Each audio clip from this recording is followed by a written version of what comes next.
Hi everyone, Ate Myra here. For today's video, meron akong update sa inyo guys about GCash Scam Story Part 2 at yung GCash Scam Story Part 3 natin. By the way guys, napanood nyo na ba itong GCash Scam Story 2 and 3 natin? Kung hindi pa, ililink ko na lang sa baba yung videos nila, okay? Para mas lalo natin maintindihan yung story. Anyway guys, alamin natin kung sa update na to, nabalik ba yung pera at ano mga ba yung paliwanag dito sa GCash Scam Story Part 3. Also, guys, watch till the end kasi mayroon ako papakita sa inyo na pwede nating lapitan in case magkaroon tayo ng problem. Okay?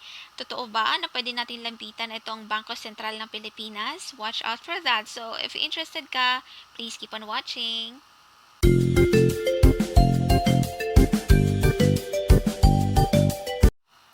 Hi guys!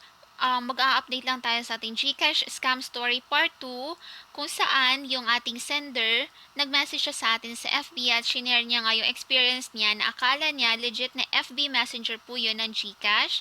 Unfortunately, hindi pala at unfortunately, nabigay niya yung MPIN at nakuha sa kanya yung 4,000 plus pesos na ipang-grocery niya sana. So, yun po yung nangyari kay GCash Scam Story Part 2. And ngayon may update tayo kasi nag-message siya sa atin at ito na nga. Nga pala guys, April 10 po siya nag-message sa atin at shinare niya nga na 4.3 thousand po yung nakuha sa kanya nung April 7. So, 3 days after, nag-message siya sa atin and April 18 po, nag-update na po siya sa atin. And ito yung sinabi niya, nakuha ko na po yung GCash money na nawala sa akin. Exactly kung magkano ang nabawas. Wala pong email confirmation pero nag-confirm through text na may adjustment. Nagamit ko na po yung money at sobrang happy ko po. The best pong service ni GCash. I will call them to say thank you at maraming salamat din po sa pag-feature ng story ko. Wow, parang MMK lang yun pag-feature ng story. Tapos, para sa viewers nyo na natulad sa akin, please give all information sa nangyari including screenshots. Walang labis, walang kulang, and GCash will do their best to help you, basta be patient. If 2882 is not working, kumbaga parang automated voice answering machine lang ang nangyayari, you can always try to dial 211. Sa 211 ko na-report lahat with an agent.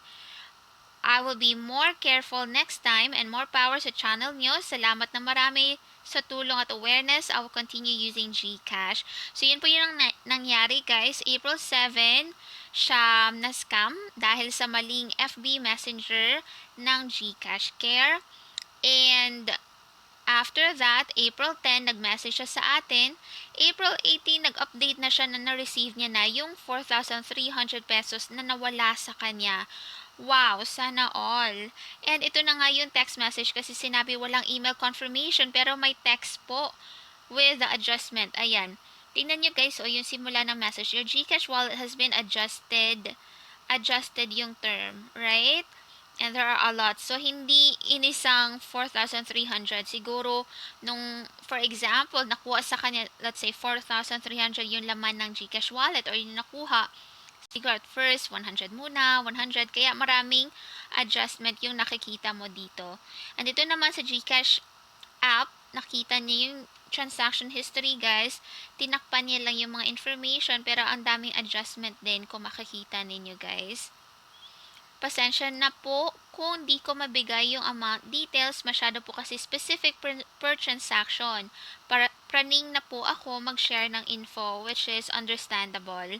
No? So anyway, ito naman yung GCash Scam Story Part 2. Kung hindi nyo pa natatandaan o hindi nyo pa napapanood guys, link ko na lang sa baba. Pero dito, ito yung bagong SIM na binili sa airport. Pero may registered GCash account na. So merong explanation dyan guys. At ito nga, sabi niya or sabi ni Sis yung sa GCash Scam 3 na video mo, posible po yon fresh SIM pero malalaman mo gamit na sa ibang app. Lahat kasi ng SIM, kapag nag-expired na yung mobile number na yun, i-reactivate lang ng telecom yun sa mga fresh SIM. Maraming case na ganun, kaya marami nahahack na account.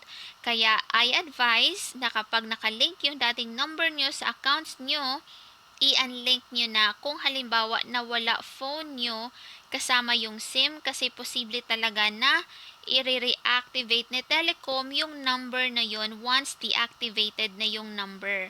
Kahit anong network nangyayari po yun. So be careful lang guys ha. Ito yung advice niya guys kapag daw na nakalink yung dating number nyo sa accounts nyo, let's say bank accounts or GCash, Paymaya, lahat ng accounts nyo, definitely, kung saan nakalink yung inyong phone number na yun na nawala, guys, i-unlink nyo na yun. So, kung paano mo siya i-unlink, i-unlink nyo siya sa website maybe, basta i-unlink nyo siya, kasi nga, pag nawala daw yung phone, kasama yung SIM, posible talaga na i-reactivate yun ng telecom company, whether anong telecom company pa yan, whether Smart Globe, TM, or so on. Kahit anong network nangyayari po yun. So, yun lang yung explanation doon guys. Kaya, yung SIM na yun, kahit bagong-bago pa, sealed and everything, meron ng GCash account na naka-register doon. Alright? So guys, meron din ako i-share na video from ABS-CBN News na watch ko lang siya sa YouTube and sabi ko gusto siyang i-share dito sa channel natin para naman makatulong kahit papaano. If magkaroon kayo ng problema in the near future about GCash, Paymaya coins or kahit saang account man yan guys, pwede natin itong gawin. Okay, so panoorin niyo na lang yung video to see kung ano yung pwede natin gawin aside from reporting sa GCash or sa Paymaya or sa coins. If ever magkaroon tayo ng problema, pwede din tayong lumapit dito. Okay? So anyway, keep watching.